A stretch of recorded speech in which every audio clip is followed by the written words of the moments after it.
In 1987 in Goiânia, Brazil, Carlinhos and Lucio are collecting scrap to sell. They enter an abandoned radiotherapy clinic and go to the furthest room, where they find a lead capsule. Carlinhos explains that it's worth a lot of money, but Lucio is skeptical because nobody would abandon something expensive. Using a wheelbarrow, they drag to Carlinhos' house and use tools to break it open, only to find a second capsule. 5 days later, the duo brings the capsule to the local scrapyard and owner Evanildo buys it. That night, scrapyard employees manage to open this capsule and cut the cables on the lid. When Evanildo turns off the lights to close his shop, he discovers that the capsule is glowing and decides to take it home. 10 days later, Evanildo's wife Antonia keeps throwing up and coughing. Evanildo thinks it's their dinner's fault, but Antonia says she's been sick for days.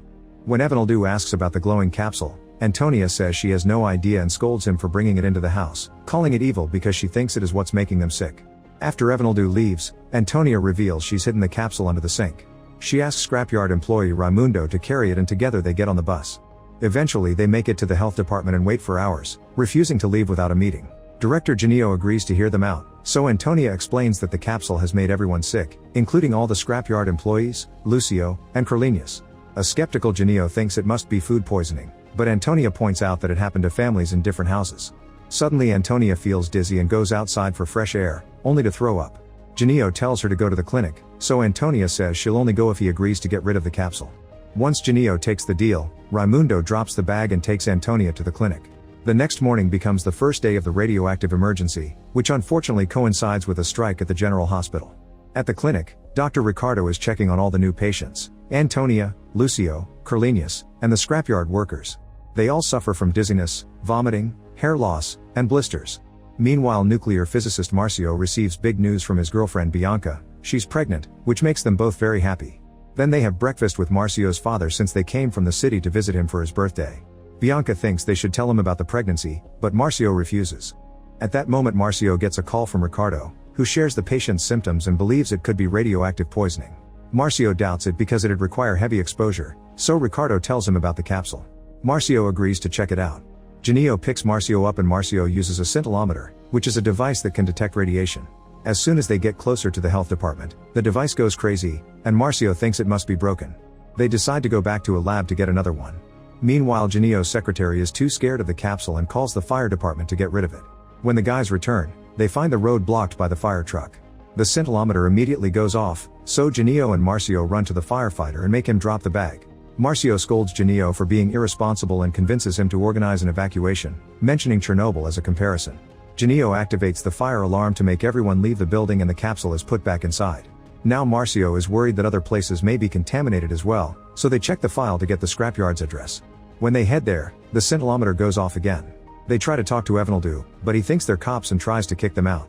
When the duo explains that they're in danger, one of the employees who also has blisters tells them where Carlinhos and Lucio found the capsule. Janio and Marcio go to the abandoned clinic but the device doesn't detect any radiation here. Marcio immediately recognizes the bars that originally held the capsule and can't believe such dangerous equipment was left behind. Next they visit Emerson, the Secretary of Health. He's furious because the press has already been investigating the incident at the health department and refuses to evacuate the town.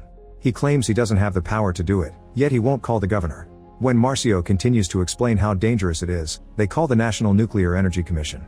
Benny checks his files and confirms that the clinic shut down 3 years ago. A cobalt machine was taken out, but there was a second unit that never came.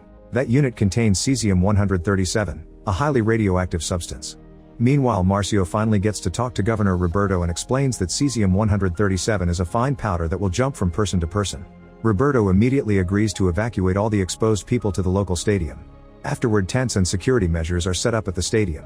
That night, relatives and scrapyard employees complain to Evanildo because more people are getting sick, but he thinks it's just an allergic reaction that will go away now that the capsule is gone. At that moment, Emerson and Marcio arrive with the police. They explain what happened and Marcio even uses the scintillometer to prove that the house is contaminated too, yet Evanildo refuses to cooperate. Suddenly the scintillometer goes crazy because it's detecting high radiation levels from Evanildo's niece Celeste, who is starting to show symptoms. This convinces the family to finally go to the stadium. At Marcio's home, his father is disappointed because his son hasn't shown up to his party. The party mood drops when they hear about a radioactive incident in their little town. Evanildo's evacuation was filmed, so the family is shocked to see Marcio too. Soon Benny arrives at the stadium and compliments Marcio for acting fast. Now Benny wants to test all the isolated victims to determine who is infected, and he's shocked to hear that some people are already in the clinic, since those should be isolated too. Benny then heads to the health department and uses a more advanced device to do a new reading, which confirms maximum radiation levels. Approaching the capsule is incredibly dangerous, so they need to build a containment structure with concrete. Benny uses his device on Marcio too and confirms he isn't contaminated but his shoes are, so he takes them off and throws them into the health department. When Marcio arrives at his house, he decides to leave his clothes outside to avoid putting his family in danger. Bianca and his father immediately bombard him with questions and Bianca accidentally reveals her pregnancy, so Marcio's father wants to hug him in happiness. However, Marcio steps away from them and asks them to keep a distance until he showers. At the health department, a container is being moved into the building to cover the capsule with cement. Benny gets a call from Caesar, the director of his institution. He asks him to send a team and admits he's worried that the water also may be contaminated. The next morning, Bianca argues with Marcio because she doesn't want to continue working on the case. However, Marcio points out he has a responsibility and if he doesn't help them end this quickly, his own family could be in danger too. On TV, Benny assures a reporter that the capsule has been contained, but the radioactive powder may have spread around the city. If anyone had contact with the powder and hung out with somebody who did, he wants them to go to the stadium immediately. When Marcio arrives at the stadium, he finds a crowd desperate to be examined. Emerson tells him and Benny that the affected people will be transferred to the hospital in an hour and Benny asks if the place is truly ready because the isolation must be absolute. For example, the patient's waste can go into the normal sewers because that'll cause more contamination. When Roberto arrives, the crowd pounds on his car demanding a solution. He furiously scolds Benny for appearing on TV since that caused more panic and asks him to do damage control. Afterward, Benny talks to the victims in the stadium, explaining in detail what the powder is. They'll be asked a series of questions to check their routine and what places the powder may have reached. Evanildo and his family want to know when they can go back, but Benny tells them he doesn't know how long decontamination will take. Minutes later, Dr. Paula from the Institute of Radiation Protection and Dosimetry arrives with as many devices as she could carry to help speed up the examination process. Marcio tries to interview the family but they refuse to give him any information. At least Raimundo mentions the bus, and Marcio is horrified to realize that every passenger was exposed. He rushes to the office to tell the team about all the contaminated addresses and drops the bus news. Paula freaks out and tells Roberto to shut down public transportation. Roberto refuses because it'll push the town into more chaos. Afterward, Paul asks Evanildo's family to drop all their personal belongings, including their wedding bands. Celeste doesn't want to leave her doll, so Benny offers a box to make a cute dollhouse and promises to feed her, so Celeste finally lets go. Then everyone must wash with water and vinegar, which causes their wounds to burn.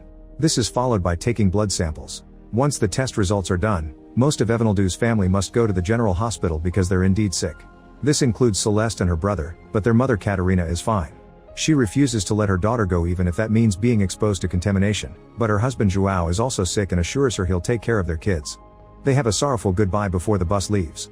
At the clinic, Marcio uses the device to examine all the sick patients and asks Antonia for details about the bus she took. Unfortunately, she can't remember if it was bus 8 or 9. Suddenly Carlinhos starts yelling in pain, so Ricardo asks for an injection. The nurse doesn't want to approach the patient, so Ricardo has to remind her to do her job. The medicine manages to calm Carlinhos down. At the general hospital, the strike has taken over the streets. Doctors and nurses are asking for supplies and better working conditions. The patients leave the ambulance to be guided to the isolated area, however Carlinhos can't move and his body keeps shaking. When the bus from the stadium arrives, Evanildo finally reunites with Antonia. Once everyone is in the isolated building, the guards lock the door. Moments later, 2 doctors and a physicist arrive at the hospital to help. The physicist's scintillometer immediately reacts to the ambulance and they find Carlinhos, so the doctors ask for a stretcher. However, the nurses refuse to leave the strike. In the isolated building, the family discovers that the bathrooms are locked too. They ask the guards but get no answer, so they freak out and start pounding on the door. At that moment, the doctors bring Carlinhos, but the guards don't want to open because everyone is getting violent on the other side. The family finally agrees to behave when they see the terrible state Carlinhos is in, and the guards open the door. Carlinhos is taken to a private room and the doctors manage to stabilize him, but his fever is high and the blisters are spreading. Then they change into new clothes and seal them with tape. The physicist explains there's a limit of radiation they can be exposed per day, so he gives them 2 devices called dosimeters to monitor their exposure.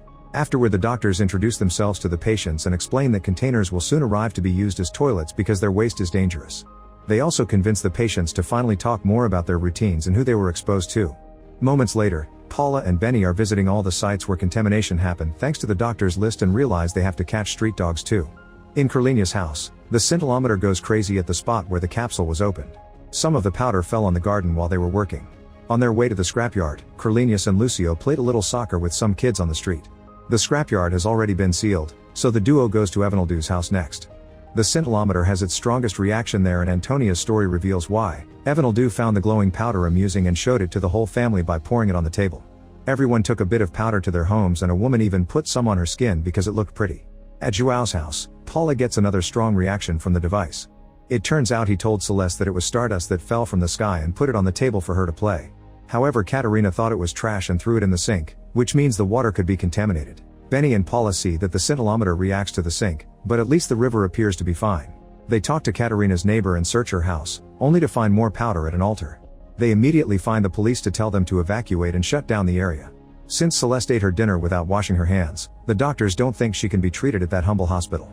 They call the Naval Hospital in Rio de Janeiro, and the Admiral informs them that they only have 6 available beds, so they must choose the most severe cases to send over.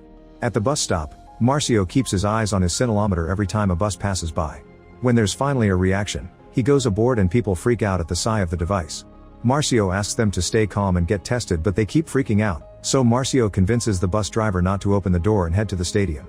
Roberto is trying to convince the press that the contamination only happened in a small area, but they stop believing him when several vehicles arrive with more victims. The reporters approach Marcio, so he tells the public that any person who rode on this bus in the last 48 hours should come to the stadium too. Afterward, Roberto tries to scold the team for working behind his back, but Paula and Benny silence him when they tell him the powder may be in the pipes in the air. Their chat is interrupted by rain, which will make the contamination worse. The next morning, Paula checks all the rivers and is relieved to confirm they're fine. However, the rain may cause trouble with the household wells. Reporters contact all kinds of experts who aren't on the team just to keep the news rolling, and they put more fear in the population by saying the water is contaminated. Roberto panics and tells Benny to appear on a press conference to clarify that the water is fine, refusing to wait for the test results. At home, Marcio gets ready to return to the stadium.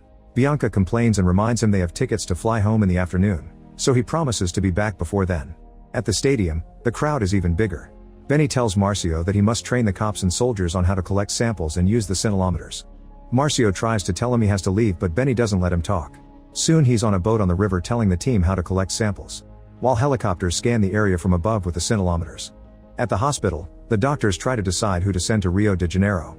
6 patients are clearly worse than the others, but Joao is fine. This means Celeste would be left without a parent. They make the patients drink lots of water and exercise so they can expel all the impurities from their bodies. They also tell Carlenius that he'll be transferred to Rio, and he worries about informing his mother because she doesn't have a phone. He can't write to her either because he doesn't know how to read. The doctors volunteer to write the letter for him. When they inform Evanildu that he'll be transferred too, the other patients want to know why only certain people are chosen. They explain they're only transferring those who need better treatment, and Joao gets angry when he learns that he can't go with his daughter. Everyone complains and Evanildu refuses to go. In private, Antonia tells the doctors to give her spot to Joao. At the stadium, Katerina is informed she's free to go. However, her home has been sealed and her family is in the hospital, so she doesn't have anywhere to go. A doctor overhears this, so she lends Katerina clean clothes and some money. Outside, Benny examines Bianca and assures her she's fine. She wants to see Marcio, but he isn't around. At the hospital, Katerina tries to visit her family, but the guards won't let her pass. She waits outside until she sees her family being taken to the bus for Rio, so the doctors let her say a final goodbye. They share a hug and words of love before the bus leaves. Celeste rushes to the window to keep waving at her mother. Afterward, Katerina tries to go home to grab some stuff, but the guards won't let her pass here either. After watching how they aggressively catch all the dogs in the area, she goes to a friend's house to ask for a place to stay, but her friend turns her down because she's afraid. After confirming that the river is clean, Paula and Marcio start heading back. Suddenly the scintillometer reacts and they realize it's coming from a truck, so they start following it and yell at the driver until he pulls over. They scan the paper in the back and the device goes crazy. The driver explains it comes from a warehouse, so Marcio leaves with him while Paula takes the samples to the lab. At the warehouse, Marcio confirms everything is contaminated because the warehouse bought scraps from Carlenius and Lucio. They have to get rid of all the paper and quarantine the building. The owner complains because he has to work and feed his family, so Marcio points out that being here may kill his kids. At the police station, Chief Marlene is handed a file with the capsule case and asked to find whose fault it was. She starts by questioning Clovis, the owner of the land where the abandoned clinic is located. Clovis explains that he owns the land but not the building or anything inside, so it wasn't his responsibility to clean it or set up guards. His company bought the land from Santa Casa Hospital, but when they got there it was occupied by the clinic, which belongs to the Goiás Institute of Radiotherapy. Santa Casa sold the land before the clinic was permanently shut down and they refused to move out until they were forced by legal proceedings. However, when Clovis started demolition, the clinic stopped them by filing an injunction. He did see the capsule in the room, but he thought it was trash because he could have never imagined that the clinic would abandon radioactive waste. Next, Marlene questions the manager of Santa Casa Hospital, who explains she had a non-profit deal with the radiotherapy clinic. They had to provide free care for the hospital's cancer patients, but over time the clinic breached the contract by charging, so the manager sold the land. Marlene scolds her for doing so without evicting the clinic. In Rio de Janeiro, the patients are given private rooms and Celeste is separated from João. Meanwhile, the lab analyzes the patient's urine and discovers that the radiation is so high that it isn't detected when the scanner is close. They call the doctors and inform them that the rest of the patients should be transferred to because their internal contamination is too high. When Antonia starts having a seizure, the doctors immediately sedate her, but at this rate she won't survive. Tired of the situation, a doctor rushes outside to tell a reporter what's happening. He also begs the striking crowd for their cooperation. Finally, understanding how serious the situation is, a few members of the hospital staff agree to help. At the stadium, Paula reports that the wells may be contaminated. Marcio has even worse news. Some of the contaminated paper is already on a truck on its way to San Pablo. Benny calls an institute in that city and orders them to evacuate the paper factory and surround the truck as soon as it arrives. Then Marcio finally goes home, but Bianca has already left. That night, the doctor's statement appears on TV. Doctors in Rio de Janeiro rush to the naval hospital and tell the admiral that they volunteer to care for the additional patients. Meanwhile, Catarina tries to get a bus ticket for Rio de Janeiro, but she doesn't have enough money. At the hospital, Raimundo is tired of exercising and has to be convinced to take his medicine. When a doctor checks on him later, she finds the bed empty and the window open. Raimundo is now at his usual bar trying to get a drink, but nobody wants him here and the clerk refuses to sell, so Raimundo tries to steal something. The other clients threaten him with a broken bottle and a gun, yet Raimundo isn't afraid to confront them. When he's about to get shot, the doctors and the police arrive to take him back to the hospital. When it's time for the press conference, Robert tells Benny to announce that the water is clean. Benny tells reporters that the rivers are fine, but everyone wants to know more about tap water.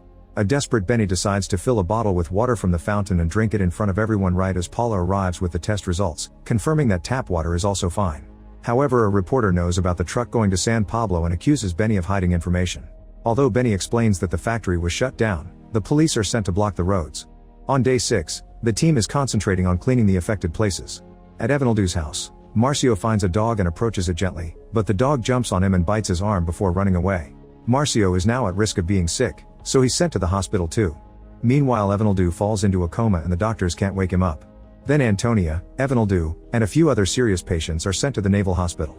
A specialist doctor from Russia also arrives with his team, ready to help. However, they're very angry to notice that the hospital isn't following all the necessary protocols. The staff isn't completely safe, João shouldn't be there, and the medicine dosages are too high. Their argument is interrupted by a phone call from a scientist who tells them about an experimental treatment used for leukemia patients, which strengthens the immune system and could benefit those affected by radiation. The Russians turn it down, claiming that the man behind the treatment is a quack. Soon the doctors get a call from the hospital dean, who scolds them for not listening to the experts he sent. However, the doctors point out that the Russians have experience with Chernobyl, which was a different type of contamination. Their medicine dosage has been working so far and the tests confirm it, so the dean lets them continue working like that. When Caesar finally arrives in Goiânia, he and Benny have a meeting with Roberto, who is furious because nobody wants to buy the soy and rice produced in their town anymore. He refuses to keep the barrels with all the radioactive material in his town, so Caesar and Benny point out that moving them is too risky.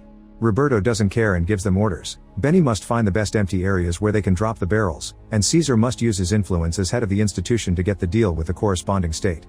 If they don't cooperate, Roberto will blame them for everything. Then Benny visits Marcio, who has been exercising a lot too. Marcio admits he doesn't know if he should tell Bianca about this, so Benny advises him to be honest. Later, Benny calls Bianca and learns she has anemia because of the stress, so he decides not to tell her anything. On day 15, Marlene questions one of the owners of the abandoned clinic. He removed the fencing, roof tiles, doors, and window frames, but somehow he forgot the capsule. The man explains he removed the doors but they didn't let him take anything, and he never knew the capsule was there because they were in a hurry. Meanwhile, all the evacuated refugees are staying at a shelter. A doctor comes to see Katerina and takes her to the general hospital so she can visit her son. They aren't allowed to touch each other, but at least they can share a few words of love. At the naval hospital, Evanildo finally wakes up. Unfortunately, Antonia is getting worse and the doctors want to use the experimental treatment, but the Russians keep saying no. The doctors go to see the dean but he refuses to act behind the Russians' backs, so one of the doctors quits. On day 20, Marlene questions the other clinic's owner. The man claims that Santa Casa evicted them and didn't let them take anything. He also says that they never breached the contract. It's a lie Santa Casa made up to sell the land. He swears he did tell the Nuclear Energy Commission about the abandoned parts and that the commission never inspected the clinic while it was open, but he can't prove it. Meanwhile, Marcio calls Bianca every day, and since he doesn't get the news, he learns from her that the barrels will be transported to another state. Tired of secrets, he finally tells her that he may be infected, but he doesn't regret it because he's helped lots of people. However, Raimundo doesn't see him as a hero and blames him for everything. For the past few weeks, Katerina has been working as a cleaning lady. On day 22, she learns from the news that her daughter is in critical condition, so she decides to use her savings to buy a ticket to Rio. Unfortunately, access to the city is restricted, so any person who wants to enter must present a certificate proving that they weren't contaminated. The bus has no choice but to take everyone back. At the Naval Hospital, Evanildo sneaks out of his room to try to visit his wife, but the doctors stop him. They're interrupted by João, who says Celeste isn't responding. The doctors rush to stabilize her, but there isn't much they can do. Later, Caesar uses his influence to get the doctors a meeting with the medicine board, so the woman who quit comes back to make her case. When the Russians try to protest, the doctors point out this isn't Chernobyl, which convinces the board to approve the treatment. On day 25, the experimental medicine arrives and the doctors immediately give it to their patients. Sometime later, various indigenous communities travel to the capital to protest because the barrels will be sent to their lands. Roberto doesn't care until he gets a call from another governor, who is ready to fight him in front of the president. At the hospital, Celeste and Antonia are undergoing the new treatment, but sadly it's too late for them. They suffer from a heart attack and the doctors try their best to keep them up until they both die. When it's time to bury them, the bodies are put in lead-reinforced coffins, yet many protesters go to complain because they think the burials will contaminate the environment. Katerina cries on Celeste's coffin until she's pulled away. When the coffins are buried, the protesters go crazy and the team has to be escorted out. On day 30, 2 scrapyard workers also die. Evanildo is drowning in guilt and wants to see his brother, convincing the doctor by pointing out that he couldn't see his wife before she died. He keeps a safe distance from João and reads a poem before apologizing in tears, accepting his responsibility for this tragedy. Eventually, Marcio is discharged and his father picks him up, but Marcio wants to go back to work. At the same time, Benny and Caesar point out that Roberto won't look bad for keeping the barrels if the order comes from the president, and they have a few contacts in Congress that can make it happen.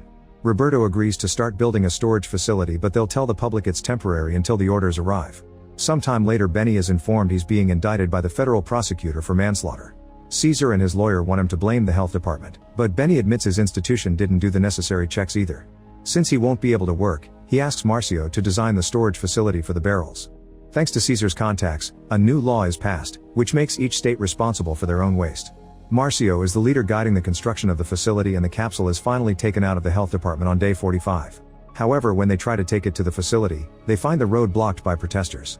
Emerson tries to negotiate with them, but they refuse to see anyone who isn't the governor. Roberto agrees to meet with them, but the conversation doesn't go well. The protesters only agree to open the road in 2 days so the trucks can pass, but to take the barrels somewhere else. The team gathers to discuss other solutions, but there's no other place in their town that could cover all their needs. Marcio thinks they should break the deal and store it there anyway, but Roberto doesn't want trouble with his citizens. Benny tells him to claim that the team acted behind his back. At the hospital, João is getting worse, so the doctor calls his son. Sadly, João can't speak, so he cries while his son tells him he loves him and that he misses his sister. Meanwhile, Carlinhos' arm is in an advanced stage of necrosis, so amputation is his only option to survive. The Russians are against the procedure and even the admiral protests because it would expose the surgeons, but the doctors tell him they've already found volunteers. During the operation, they almost lose Carlinhos, but fortunately the procedure goes well in the end. All the doctors are scanned afterward to check they weren't contaminated. The Russians even agree that the doctors were right after all. When Carlinhos wakes up, he receives a letter from his mother and the doctor reads it for him. Later, the doctors confirm that the treatment has healed João as well. That night, Marcio and Paula take the trucks to the storage area, only to discover that the protesters are blocking the road this late too. In the morning, reporters cover the whole incident. When Marcio talks to the crowd by appealing to their sense of responsibility and humanity, it finally changes their minds and the barrels are taken to the storage. In a public interview, Benny acknowledges that the Nuclear Energy Commission and related institutions that are supposed to keep clinics in check share responsibility for the incident. He also calls Antonia the true heroine, since she prevented the situation from getting worse. To prevent future disasters, the Commission signs an agreement to intensify inspections of radiotherapy equipment and to implement stricter control policies. This is enough for his charges to get dropped, but Caesar is angry because now their institute is under the government's microscope. Before Marcio flies home, Benny informs him that he's recommended him for a position in the Nuclear Energy Commission, so they'll see each other again soon. Later, the government starts demolishing the contaminated buildings and Katerina sneaks into the sealed area to watch her house come down. Paula promises that the government will help her and gives her a picture of Celeste that wasn't contaminated. While Marcio reunites with Bianca in Rio, João and Evanildo are finally released. However, they have to visit the hospital regularly for checkups. 2 more boys are released in December, while Raimundo and the final survivor have to wait a little longer until their tests are clean. This was based on a true story, which is considered the worst nuclear incident outside a nuclear plant. 5 employees from the Radiotherapy Institute were convicted of involuntary manslaughter, and the National Nuclear Energy Commission had to pay 1 million reales to guarantee medical care for the victims. The protocols developed by the team became a global reference. There have been no incidents in the storage site, and the Health Surveillance Agency was converted into a state center for victims of radiological accidents. On top of the initial 4 deaths, 16 more were found later related to radiation exposure. Make sure to subscribe and turn on notifications so you can watch more videos like this. Thanks for watching.